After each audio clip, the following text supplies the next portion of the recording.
up, everyone? Welcome back for a brand new live stream. Hope you guys are doing well.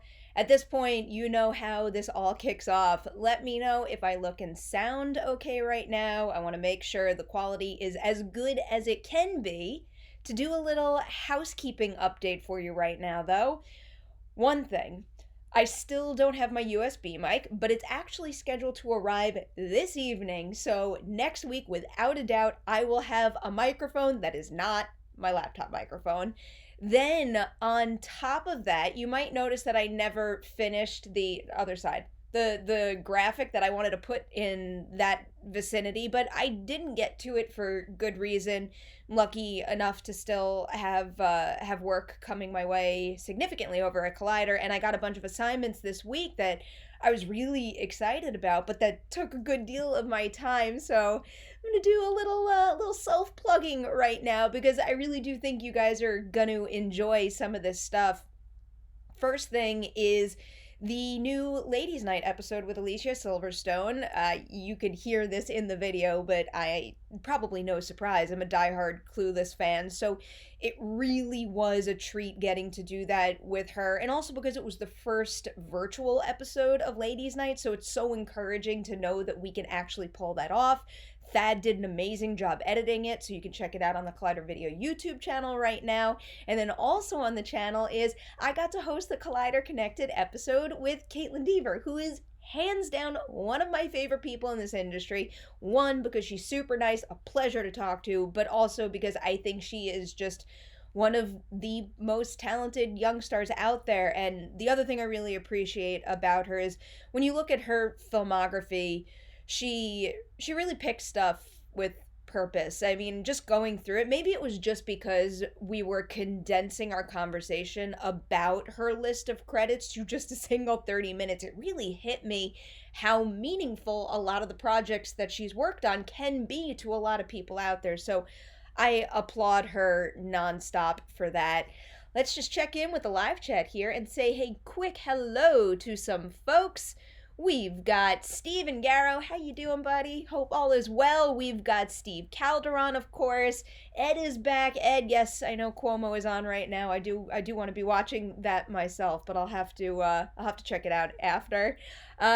Rick Morris is here. Christy C, you made it. Welcome. I'm glad you get to watch it all live. So, before we get to my title topic today, I've got another topic for you, and I know some of you aren't gonna like this, but I want to talk about it because I enjoyed it, and it's the new Netflix reality dating show, Too Hot to Handle. I wrote a full review over on Collider.com, but the thing is, when I posted that review, got a lot of crap for it on Twitter. Just people saying, oh, like, that's just garbage content, I'm not watching that, screw that stuff, and totally understand that reality shows are not for everybody, but it really is just a different form of entertainment, and I want to give the folks behind that show a lot of credit because I do think it is a real art form to be able to take all of that content that you collect over weeks of filming and to be able to put it together in a coherent story. And as far as the content of the show goes, yes, it's extreme, and a lot of the folks on the show are very, very unlikable at the start, and their behavior is just so outlandish. I'm not going to tell you that it's really, I don't know, a high-quality, life-changing, deep, thoughtful content, but it is very, very entertaining, and I think that has value. But the thing is, yes, it's a show about these 10 hot single people who are serial daters and all they want to talk about is sex, sex, sex. And then the twist of the show is that they're not allowed. The rules of their villa is that kissing, self-gratification, and sex are off limits, and if they break those rules, their big pot of money that they could get at the end, which is $100,000, they're fined every single time, so they start to lose that money. So yes, the show is very much about sex and raunchy behavior, but there are a couple of, like group building and personal growth exercises, and I think that does add a real meaningful touch to the show. So don't completely brush it off. I understand if reality TV isn't your thing, but if something like that piques your interest at all, I do highly recommend the show. All right, we got a super chat from Chris McGovern before moving on here. Chris just wanted to chime in and say, "Hi, Perry. Hope you are well. Miss the old days of the Collider channel." Yeah, Chris, I'm definitely going to agree with you on that. I miss seeing certain faces often, and you guys know how deeply passionate I was about movie talk, whether it was when I was hosting the show, when I was producing the show, when I was just guesting on the show infrequently. That place meant the world to me, and I will never forget those memories, and I will never lose that itch to keep talking about film and television in this format. And I think I have my experience on Movie Talk to thank for that. We got another super chat. This one's from Stephen Fate. Hey Stephen, hope you're doing well today. Hi Perry, just wanted to say hi, and what's your favorite snack while watching a screening? Hashtag super chats for Perry. I appreciate that, Stephen.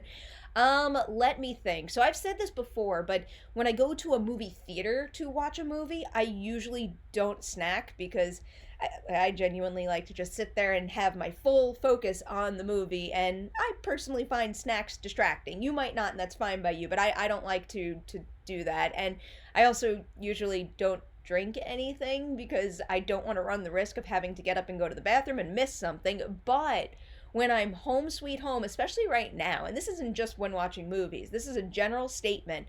I have an obsession with Tostitos, plain salty Tostitos, the scoops actually. That's the thing that I tend to be buying the most. So I feel like that is my snack of choice at the moment. Now let's get to that title topic right now, and of course it's the news that San Diego Comic-Con 2020 is officially canceled. And I'll read you the brief statement, or just a small portion of the statement that they had sent out the other day. For the first time in its 50-year history, San Diego Comic Convention, the organizers behind the annual pop culture celebration announced today with deep regret that there will be no Comic-Con in 2020. The event will instead return to San Diego Convention Center from July 22nd to the 25th in 2021. So, yeah, I'm thrilled that it's going to return and we have that date to look forward to, but I can't lie, this is heartbreaking, and I know there's more important things going on right now, and safety is top priority no matter what, but I think there's real validity in any hurt that you might feel if that's a big deal for you in a calendar year to go there and see people and celebrate the properties you love. So, if you're heartbroken over it, don't just brush that off as meaningless given the severity of what is going on, because your feelings are valid, and I certainly feel that way right now. I'm crushed that it's not happening. This whole thing is heartbreaking, how it's just rippling through the industry and families and just beyond really every single way this is impacting us right now. But with Comic-Con, it had to happen. Yeah, we could have maybe waited it out a little longer, kept our fingers crossed that restrictions would lift, but even if it was able to go forward, what would have happened? I think we would have had diminished crowds, the vibe wouldn't have been the same, and of course, it could have been dangerous. You can't have that many people for a good period of time in such close proximity to each other. It's just not possible. But to kind of spin this in a positive way right now, yes, we have 2021 to look forward to, and maybe it'll be bigger and better than ever with everybody going in with even more enthusiasm than they had before. But I also just wanted to think back at some of my favorite Comic-Con memories briefly, and obviously a big one for me is my very first San Diego Comic-Con, and I feel like I need to credit San Diego Comic-Con with helping me build a lot of professional connections and also friendships over the years, because for my first Comic-Con, I'll never forget, I went there and I was the only person covering for the particular outlet that I was working for at the time. It was a website called Shock It, still up and running, but I was there all by myself trying to cover as much as I possibly could all alone, and it was tough to say the least. But what really kept me going were the people that I met, the people that knew more than I did about getting work done at Comic-Con, and also just the people that I was able to go out with at night and have some fun with. That's where I met a lot of fine folks from Screen Rant who I'm still friendly with to this day. It's actually the first time I ever met Roth and Amy Rose also, and I don't know, I'll just never forget. I think we were going out one night and they were very insistent on me getting back to the hotel safely because I was all alone. So I'll just never forget the two of them kind of taking that initiative. I appreciated it. Some other Comic-Con memories, a big deal for me was getting to host my first panels. I was always looking at that stage and that podium, desperate to get up there myself. And the time finally came, not last year, but the year before, when I was able to host the Impulse panel for YouTube. And again, I recommend Impulse. I know the show is over and done with, but it is very good. I think you should check it out.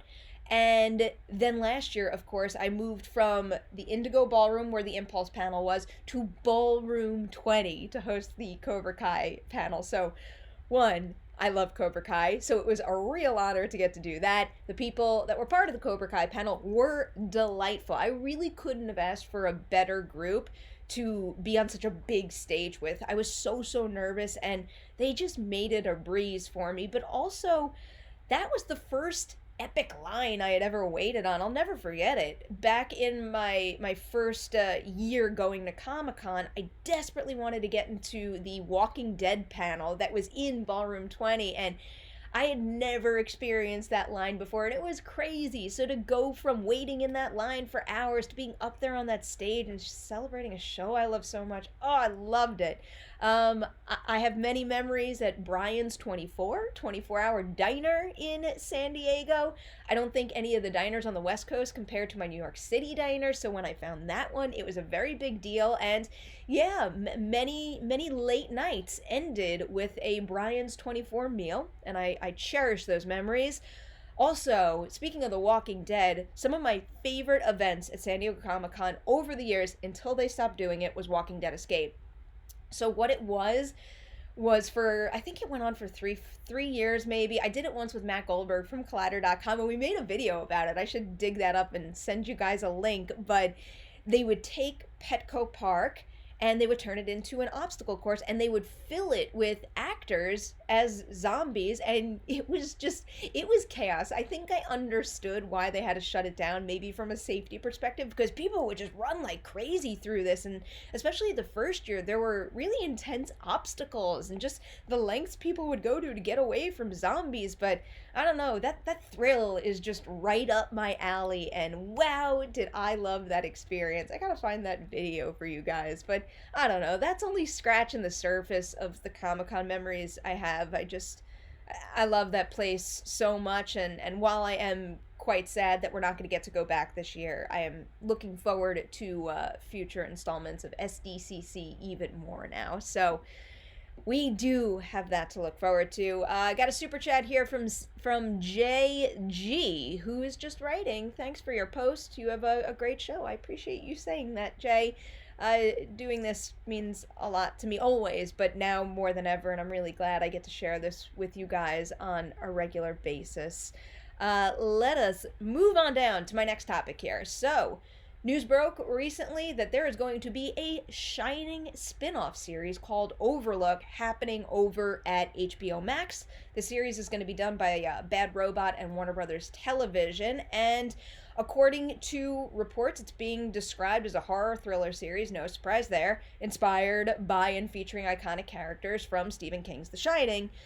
The thing is, here's where it gets a little interesting. It'll explore the untold terrifying stories of the most famous haunted hotel in American fiction. So that line right there makes me wonder, what is the format of the show? Because I'm very into anthology shows. I like the idea of taking a very creative, interesting setting or concept and showing how different people operate within that and experience that. And the thought of maybe structuring a show that has, I guess, kind of like a Twilight Zone vibe, where each episode is for a different story and focusing on a different guest of the Overlook, that could be something there. And especially if, I hope a lot of you guys did see Dr. Sleep, because I know it didn't get the warmest reception at the box office, but I loved it. I thought Flanagan did a great job with it, and you should check it out. But if you see how that movie is tied to the original, The Shining, you know that there are a lot of Overlook guests that have stories to tell. And yes, we do get some of those stories in the original Shining, like what happened to the twins and all of that. But the opportunity to dig into some of those a little more and maybe explore what happened to them from their perspective, I don't know, that could have a really interesting feel to it that we haven't yet explored within that mythology. And of course, the big deal here is also who they wind up getting to write and direct this thing. So I've got my eye on this, looking forward to seeing more, but you guys know me at this point. I'm never going to say no to another Stephen King adaptation, and I really do love the world that The Shining and also Doctor Sleep has built. So I think there's a lot to explore there, and this is a good idea. Let's jump into the live chat quickly. We've got Ed's joking. It'll follow the day to day of a housemaid at the Overlook. I mean, really, I actually do genuinely think that every staff member at the Overlook could be a possible vehicle for telling a unique story. I mean, even if you don't want to necessarily tell a story from the ghost perspective, telling a story from someone who is about to be scared by seeing a ghost, I'm not even joking. I think that could be a valid way to take that series. I did see one other one from someone talking about Overlook that I wanted to hit. Wasted Poe. It sounds a bit like the Overlook setting is just window dressing. I don't think so on that one.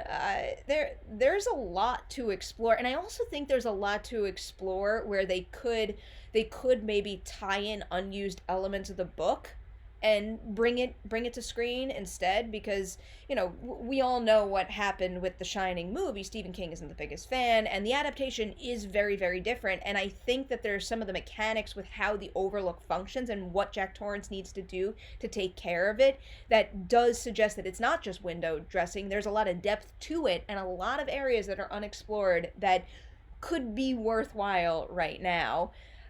We are going to move on to my final official topic of the episode in a minute, but we got another super chat from good old Steven. Steven, you're the best, thank you.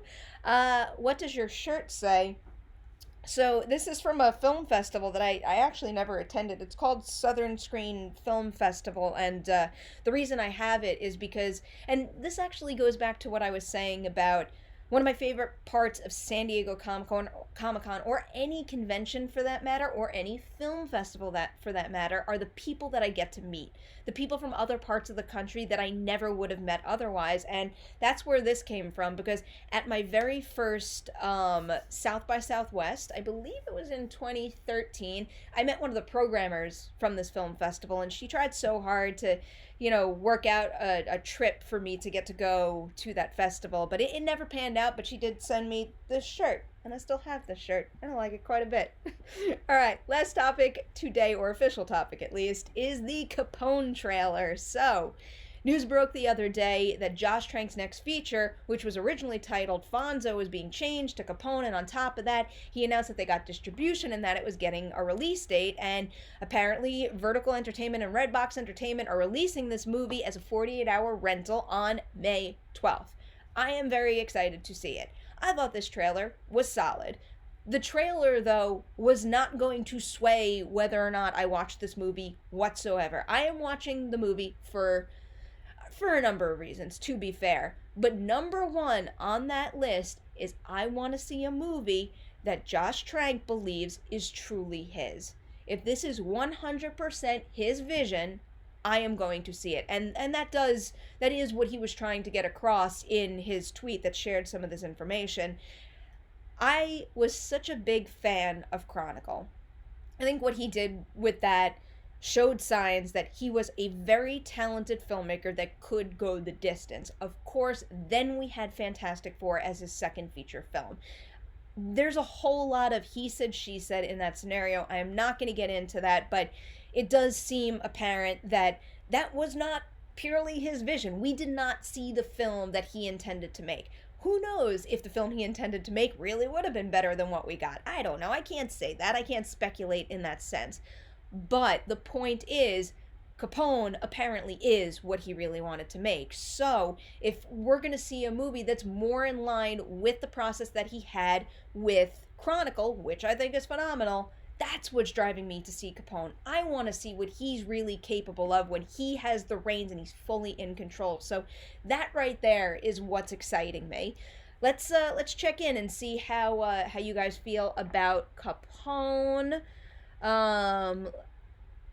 So we've got Ed chiming in to let everyone know, haven't watched it yet, as in the trailer, but Tom Hardy has been talking about playing Capone for over 10 years. I do have to be fair to Tom Hardy as well. I'll watch anything that he's in. I think he gives all of his roles all of himself, and I think this one's gonna be no different. So I really am looking forward to seeing how all of this turned out, and I think it's gonna be a high priority rental come May 12th. So there is one other thing that I wanted to bring up. It's not a traditional topic in the sense, but right before I start these live streams, I always put the call out on Twitter just to, get a sense of what you guys want to hear more about. And someone put in a question that I think is worth bringing back. I did touch on this a little while back, but Now Seed on Twitter was asking what's going to happen to the award season now that both Cannes and Venice are in danger. Will we see many surprises in the Oscar nominations from next year because of the coronavirus? So I've been thinking about this a lot. I actually don't think Cannes is officially canceled. I think the last official statement we heard from them is moving from May to June, but there's no way that film festival is happening. But back to the Oscar thing here. So originally what I was thinking, as a little bit of a silver lining with all of this, is that because we don't get most of our major releases this year, it's going to force the Academy to open themselves up to streaming movies, whereas they've kind of been fighting it to a degree. They've had those restrictions with theatrical releases, and I thought that maybe this situation would let certain underseen movies get into the race a little bit, whether it be for streaming movies or even for genres that aren't typically beloved by the Academy. But now I'm starting to think that that's not even going to be possible, and I'm also starting to think that I don't want that to happen.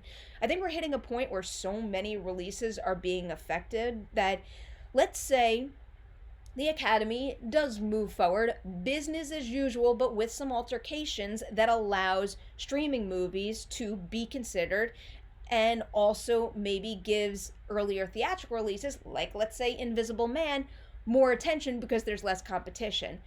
I'm afraid that that is going to diminish the value of an Academy Award, and that when we look back on this calendar year, we're going to say, well, Elizabeth Moss only won the Academy Award because there wasn't much competition. I don't want to see that happen. And I will say that whether or not we wound up in this situation, I really do think Elizabeth Moss in The Invisible Man would have been one of my favorite performances of the entire year. But the point is, I just don't want things to go forward and then this run of Oscar wins be seen as less than, if you understand what I'm getting at here. I think I think there's still a lot of time until we could figure out what the best course of action is in order to decide whether or not we can have the Academy Awards still doled out, and what the best course of action to do so is, so that we're still upholding what it means to win an Oscar. So I'm still kind of, sitting back and watching this all unfold, and I don't know, it seems like we've got a little ways to go until we get more clarity on what, the next couple of months, even early next year holds. So we're going to have to wait and see on that one. But as I wind down with this topic, I'm going to let you guys know live chat questions are happening. Now is the time to start dropping them in. I want to know what you guys want to hear about right now. We could talk about all this random stuff. I kind of want to show you a little bit of Dewey, but I'm afraid to move anything right now. I'll try to do it towards the end of the show. But let's dig into some chats here. Chris Robinson did mention Betty Gilpin for Best Actress, and I know a comment like that might be easy to brush off, but I am wholeheartedly behind that. I feel like sometimes it's easy to not take a performance seriously when it's coming from a satirical film, especially a satirical horror film like that.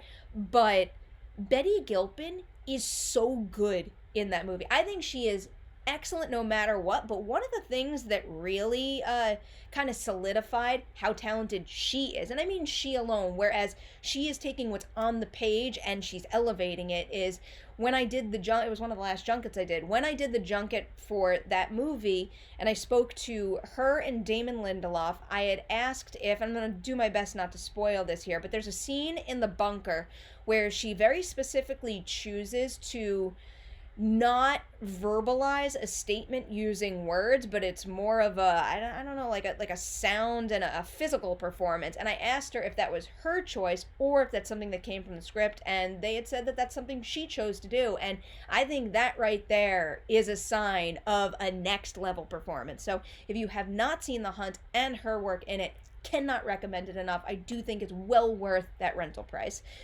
We got a super chat from Caleb just chiming in to support the live stream. Caleb, as always, I appreciate your support. Oh, fingers crossed for fantasy football, man. I hope we get to have it. So I've been talking a lot with Caleb about this. One of the things that I want to introduce in the Patreon campaign is a tier for a Patreon fantasy football league. So hopefully if things go forward and things get better enough to make the NFL happen, we're going to have that on the Patreon campaign. So I'll keep you guys posted as that all gets updated. We have a super chat from Mike Hill who wants to know, will we see Superman in the DCU again soon? If you took out the word soon, Mike, I would have said yes, without a doubt. There is no way the DC film franchise, whatever you want to call it, is ever going to continue without a Superman appearance. I definitely think he will be back. Soon is where I get a little concerned. Let's say all of this wasn't going on right now, I might have been wishy-washy on that statement, because I do think they see the value of that character and the great opportunity in bringing him back, because I am a big believer that we needed a Man of Steel sequel. But given what's going on right now and how it's shaking up the release calendar and also the production calendar, I do think that that movie could be a long ways away should it happen. I happen to believe it will happen eventually, though. All right. Oh boy, I am so sorry if I mispronounce your name. We have another super chat from Panico Mundial, who wants to know, oh, I did see this and I missed it. Hi, Perri, which characters would you like to be part of the upcoming Justice League Dark series by J.J. Abrams? I gotta do a little bit of research on that. I feel like I'm not the best person to weigh in on what the best assortment of characters are for something like that, but, you know, in J.J. I do trust to a degree right now, but I do think that they are going to take their time with that, and I'm looking forward to seeing it. I'm looking forward to seeing the tone and style of something like that more so than anything. But Panico, I will get back to you on that. I got to do some reading, and I feel like now might be a good time for me to do some reading on comics. Some of you guys have known that I've spoken about this before, but there's something about being home that gives me the feeling that I have to read and watch everything, and there's really no excuse not to now. But I don't know, the truth of the matter is I'm still doing a lot of work, and you know, sometimes this situation can bum you out and it can make you feel, you know, not so motivated to consume content. So I'm trying to give myself a little leeway in that respect. But, you know, I do have an ongoing list of things I want to watch and read. And, you know, maybe reading up on Justice League Dark is something that I should put on the list. And also, as some of you from the Patreon team know, I really want to play some games. I'm gonna game soon. I swear, guys, it's gonna happen.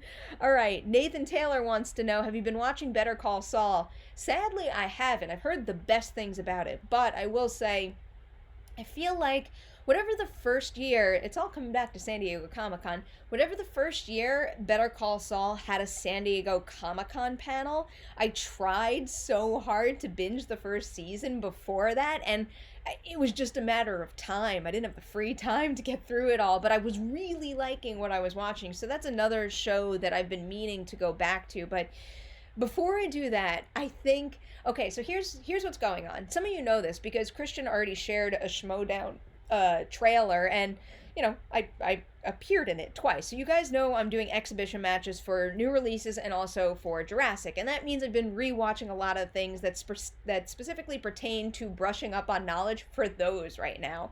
On top of that, I am looking forward to making an appearance on Talking Pictures again soon with Neil Rosen. That was a show that I was on a good deal when I was in New York, and it's been way too long since I've done that, and they're doing it virtually now, so I am gonna be watching a lot of movies specifically for that. But when I get some free time, you know what my top priority binge is? It's Watchmen.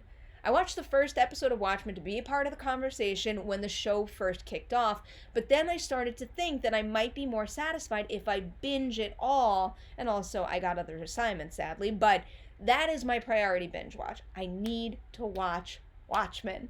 ASAP. I know it, guys.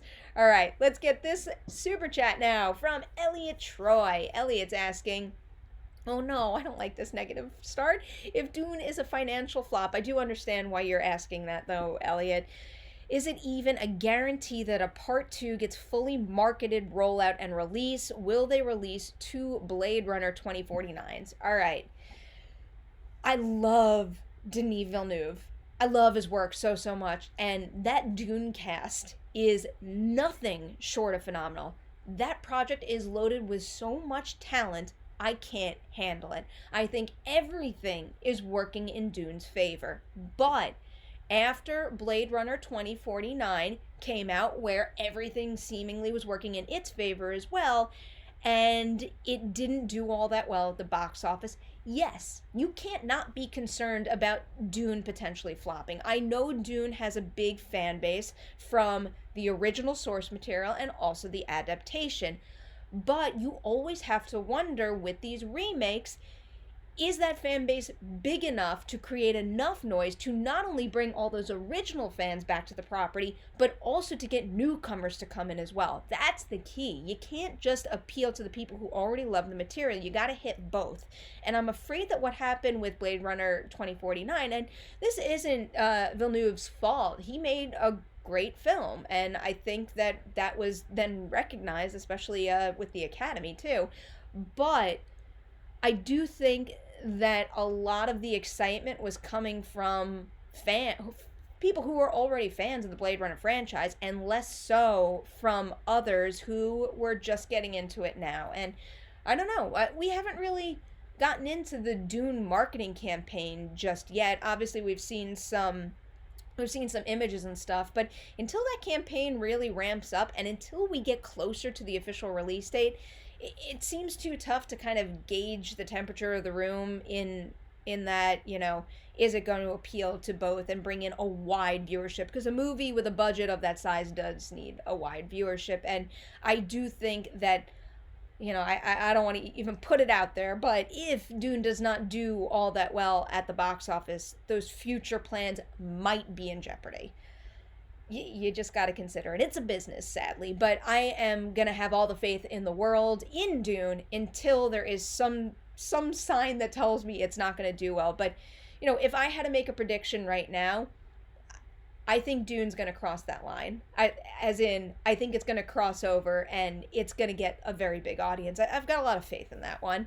All right, let's see if we can squeeze in maybe 1 or 2 more before I have to go, because you guys know what happens on Saturdays after live streaming. It's CrossFit time. I got some exercise to do because I sit in this chair all day long. I need to start, when I write, I need to start standing up and maybe stretching every hour, but it's, when you get into writing a particular article, it's so easy to just not move.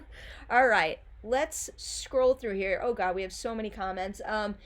Rick Zamores is telling me Watchmen is a great binge, and yeah, I believe you, Rick. So I'm making it a priority here.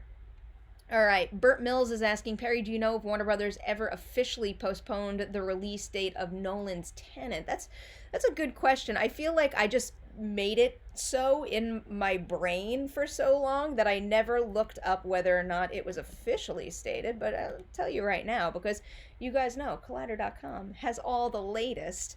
So, All right, so the last Tenet related title I'm seeing on Collider.com comes with the headline that Cinemark plans to reopen theaters in July with library product, and for now, Christopher Nolan's Tenet. So I guess it still is scheduled to hit theaters on July 17th. Again, I'll just repeat what I said before. If it's safe, I hope it happens because I really want to see that movie. Let's hit these next two super chats. One from JG Cars, who wants to know if you haven't seen, oh, I hate admitting this, if you haven't seen AHS 1984, would you consider watching and reviewing during quarantine? What's your favorite AHS season? Thanks for the great content.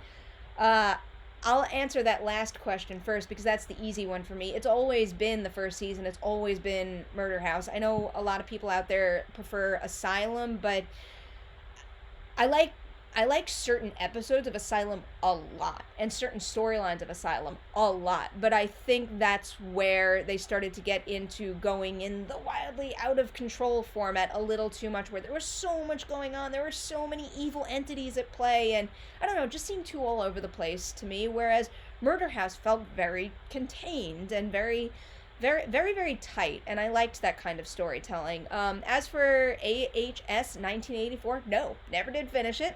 It didn't really hook me like the others, but I'm an AHS fan for life. So, you know what? Yeah, I'm gonna put it on my list, my growing list, JG. I am going to watch oh, I can't even say it. American Horror Story 1984, and when I finish it, I will post a review, season-long review for you. Let's go on here to Mike. So, oh boy, Mike, we'll end on this one. Mike is saying we need a Perri Scott and Jeff live stream. And yeah, no, I agree we do. I miss those guys so much. And, you know, I wholeheartedly mean it when I say that Collider FYC is hands down one of my favorite things I've ever been a part of at Collider. And getting to do that show with the two of them was such a joy. That partnership with Arclight, oh, that meant the world to me. Just whether we were in the studio at the table talking to each other, or if we were going on over to the Arclight to be able to share our love for that kind of content with a theater full of people and also the talent responsible for making it, I can't even put into words how much I enjoyed that and how proud I was of that. I'm going to mention one other thing because someone said something very accurate in the live chat now. Rix Amoris actually read my mind. Rix is saying Perri misses her standing table. You know what, Rix? I flat out said that to someone yesterday. I was doing my my CrossFit class, and I said to the instructor, one of the things that I left behind in LA and couldn't bring here that I miss the most is my standing desk, and I mean it. I want a standing desk so bad, but you know, like, all the furniture in this room is kind of stuck in its place, and I don't think there's a good place to really comfortably create my own standing desk, so I will have to sit and take the opportunity to stretch in the meantime until I can get back to it. But oh wow, I'm cutting it a little close to gym class time now, so I think I'm gonna say goodbye to you guys, but I gotta say again, thank you for being here, for supporting me. Keep tweeting at me. Check me out on TikTok, because apparently that's a thing I do right now.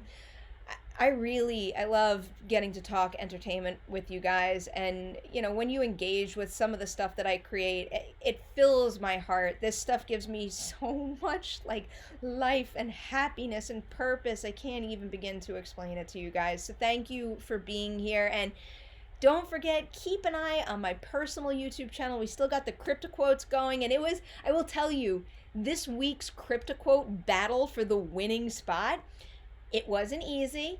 The results might surprise you. I will get to it next Thursday. Every Thursday, I post a brand new CryptoQuote at 9 a.m. Pacific, 12 p.m. Eastern, and then the winner of the week is the first person who puts the correct answer in the comment section below the video. So get in on that if you haven't already. And oh, you guys want Dewey? All right, hold on. I'm not gonna leave you without Dewey. So that's Dewey. He's a little nugget, fast asleep. That's pretty much what our setup is whenever I'm working.